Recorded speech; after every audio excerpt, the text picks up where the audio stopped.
Israeli फौज का गजा की बंदरगाह पर भी कब्जा।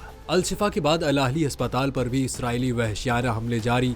गजा की बंदरगाह पर कब्जे का दावा। गजा के अस्पतालों पर इसराइली फौज के हमलों के दौरान अल अहली अस्पताल पर भी वहशियाना हमले। सैकड़ों फौजी अस्पताल की इमारत में दाखिल हो गए। इसराइली फौज का गजा के मुख्तलिफ इलाकों पर बमबारी का सिलसिला जारी। साबरा में मस्जिद पर बमबारी में शहीद अफराद की तादाद 50 हो गई।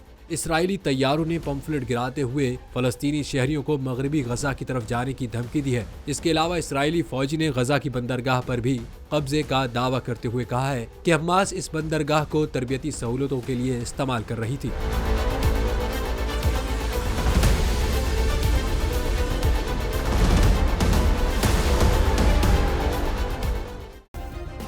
सब्सक्राइब करें और बेल दबाएं ताकि कोई खबर रह न जाए।